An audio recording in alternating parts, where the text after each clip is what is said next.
All right. Hello, AP English language parents and maybe a couple students. I don't know. Welcome to our virtual open house event. My name is Carl Elsik. I am the AP English language and composition teacher.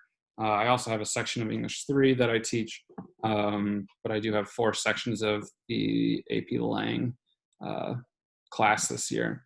My email address is up here, celsik@susdgfs.org. If you have any questions about class or anything like that, feel free to send them to me. I'm happy to help, happy to hear from you. The more we interact, the better off your students will be. And so please feel free to reach out and email me, whether just say hello, introduce yourselves, or if you have any tips about what can help me be a better teacher with your child, that would be very helpful as well. A little bit about me. This is my 7th year teaching. I have a bachelor's from Creighton University in Omaha, Nebraska, and it's in secondary English and education. I have a master's degree in urban education. This is the start of my 2nd year here in Arizona. I moved from Chicago last July. Just really tired of the cold weather, to be honest. I will take 110 every day as opposed to snow and wind and rain and all that stuff for 7 months out of the year.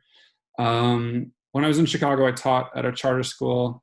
I was the English teacher there. I taught English 3 for 4 years. I taught creative writing. I taught AP Lit for a year. I taught AP Lang for 3 years there. And then I came to Saguaro and taught AP Lang as well last year. So I've definitely been around this course for a while. And I'm super excited to welcome your students to it. It'll be a good year. A little bit of information for our enhanced distance learning. Everything is going to be in Google Classroom. That's where I post all my stuff. I really like the Google Suite. I think it's very intuitive and very helpful. So I'm not going to be using Microsoft Teams, or they have stuff on Buzz or whatever it's called. It'll be on Classroom. We'll use Google Meets for all our class meetings unless something happens where that's not possible. But those are kind of the basic expectations for your students. That's where everything will be. That's where they should be able to see everything. So for my class, at least, everything is going to be on Classroom when we're not in the building. On your end, you will be getting weekly progress reports. They're like the last thing I do on Fridays,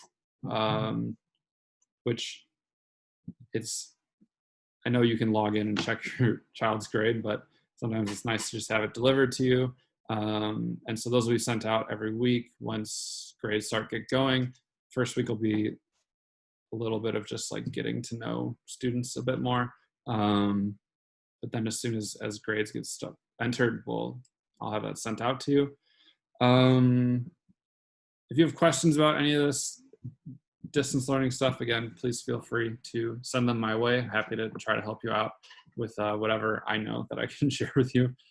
A couple things about grading. So I understand this changes each year for students, and it's different in different courses as well. So our gradebook is made up of 3 categories: check for understanding, assessments, and then the final. Checks for understanding is worth 18% of the grade. So that's things like homework, preparing for a discussion, a diagnostic thing, or a formative assessment. Basically stuff that helps inform my instruction, that goes in the check for understanding. So kids don't get they won't get, I don't think punished is the right word, but they won't get marked against them if they tried, which is 18% of our quarter grade.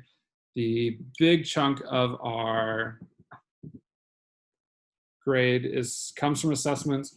They're 72% of our entire grade, especially for AP Lang. It says quizzes and tests on there. I really do not value giving a test as an English teacher. I don't think it really assesses too much about what you read. We do have multiple choice that the AP test has, like that can go in assessments towards the end of the semester, but at the beginning it's going to be really tough. And so whatever goes in the grade book, it'll definitely be towards making sure kids are being rewarded for trying on that, because some of those multiple choice questions are really challenging. Major writing assignments, essays, those all go in there. Participation, which will probably only be graded once we're back in the actual classroom, unless I can determine an equitable way to do that, which is really hard online. But all that goes in assessment, and it's a big, I don't give out a ton of assessment points. Like maybe it'll be an essay every 2 or 3 weeks. And so it's really important that kids do well on it. If your child is struggling with essays, they need to come talk to me. The students who talk to me, the students who ask questions, the students who really get individualized feedback on their writing are the ones who do really well in the course, but also the ones last year who did really well in the exam. And it's because they spent time with me going over their individual struggles and finding where they could grow as writers there. And so likely, if your student gets a less than stellar grade on their first essay and they don't come talk to me, it's probably going to happen again.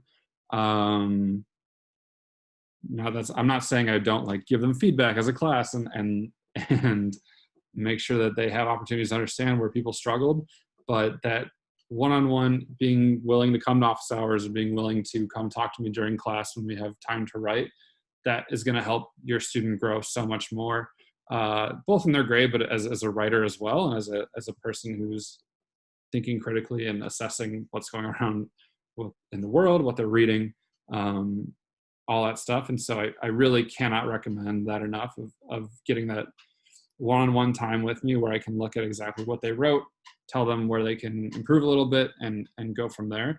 That is by far the kids who are most successful are the ones who are willing to basically come talk to me.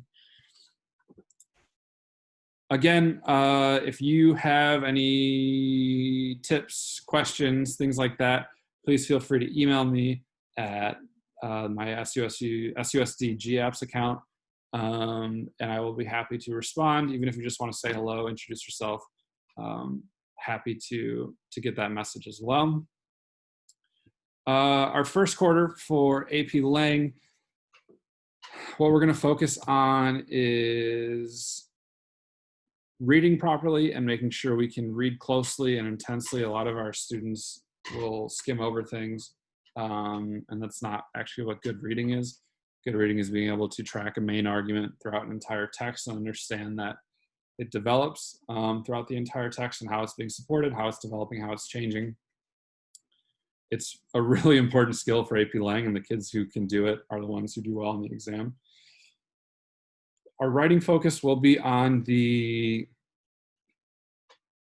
different essays that we have for AP Lang. So there's 3 on the exam. It's the rhetorical analysis, the synthesis, and then an argument essay. The rhetorical analysis is the newest one for students. It's the most challenging. It's the one we'll spend the most time on.